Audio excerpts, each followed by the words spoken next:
가장 많이 언급하시는 분이 예수님입니다. 예수님께서 특별히 요한복음에 하나님의 일에 대해서 여러 군데에서 언급을 하십니다. 요한복음 5장을 보면 여러분 잘 아시는 이야기였습니다. 베데스다 목가에서 38년 동안 병자된 사람이 있었죠. 예수님께서 그 사람을 고쳐주십니다. 그 고쳐주신 날이 게다가 안식일이었습니다. 이 일로 인해서 유대인에게 얼마나 많은 미움을 사게 되는지 모릅니다. 그런데 이를 따지는 유대인들에게 예수님께서 뭐라고 말씀하시냐면요, 내 아버지께서 이제까지 일하시니 나도 일한다 였습니다. 그 말이 무슨 말입니까? 예수님의 개념에, 예수님의 일에 대한 개념은 뭐였냐면 하나님이 일하시는 것을 나도 똑같이 한다 였습니다.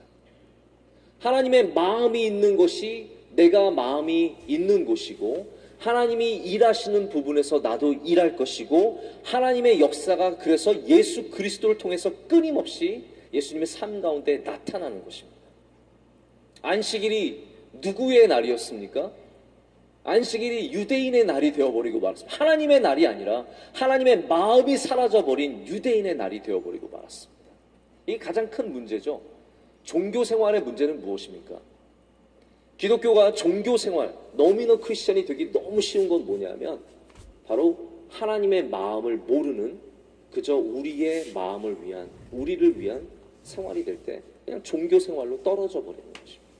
예수님이 보여주시는 것은 바로 안식일의 진짜 주인, 안식일의 마음을 두시는 그 하나님의 마음을 회복시키시는 것이었습니다.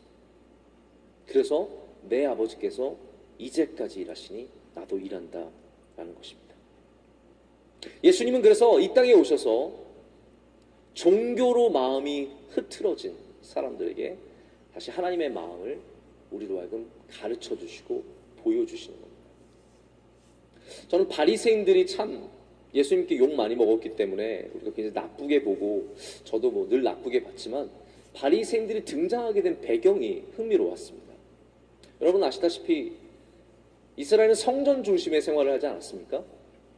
모세가 성막을 지은 이후로 그들은 성막 가운데 있다가 솔로몬이 성전을 짓고 그 다음에 다시 재건하여서 성전이 있었을 때 성전 중심의 생활을 했습니다. 하지만 바벨론 이후에, 바벨론 포로기 이후에 성전이 어떻게 됩니까? 완전히 무너지죠.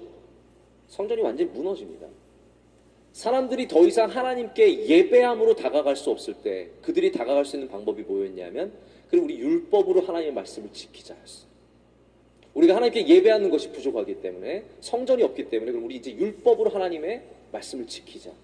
그때 바리새인들이 등장을 해서 율법에, 예배에서 율법으로 옮겨간 겁니다. 저는 이것이 큰 문제라고 생각하죠. 하나님을 사랑하는 예배에서 바로 윤리와 도덕과 종교 생활로 포커스가 완전히 옮겨간 것입니다. 그래서 하나님께서 뭐라고 말씀하시냐면요, 하나님은 다윗의 장막을 재건하시겠다고 하셨어요. 솔로몬의 성전, 영화로운 성전도 아니고요, 정말 하나님의 마음이 있었던, 그 예배가 뜨거웠던, 하나님과의 만남이 깊었던, 성령의 역사가 충만했던, 여러분 성령의 역사 분명히 성령 주간 동안에 배우시겠지만 성령의 역사는 여러분 구약 성경에 엄청나게 많이 등장합니다. 하나님의 영이 함께 하신 그 예배, 하나님께서는 그거를 회복하시겠다라는 거죠. 말씀을 이제 제가 맺겠습니다. 요한복음에 예수님께서 또 하나 중요하게 말씀하시는 것이 있습니다. 6장에 가면 우리가 잘 아는 오병이어의 기적이 나타납니다. 그때 사람들이 예수님께 이렇게 묻습니다. 우리가 어떻게 하여야 하나님의 일을 하오리까? 이렇게 묻습니다. 어떻게 하여야 하나님의 일을 하오리까? 아마 여러분들도 이런 질문을 지금 다 갖고 계실 거라고 생각합니다.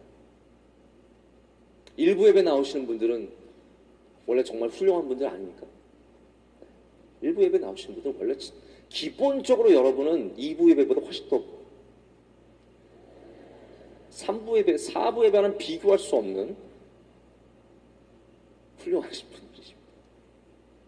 여러분들 마음속에 내가 어떻게 하나님의 일을 할 수 있겠습니까? 라는 질문이 있으십니까? 이 예수님의 말씀을 통해서 저는 오늘 마지막 답을 드리고 싶습니다. 예수님께서 이렇게 대답하십니다. 하나님께서 보내신 일을 믿는 것이 하나님의 일이니라. 가장 아름다운 하나님의 일이 무엇입니까? 저는 여러분께 이 도전을 드리고 말씀드리고 싶습니다. 가장 능력 있는, 가장 아름다운, 가장 귀한 하나님의 일이 무엇입니까? 예수님 잘 믿는 겁니다.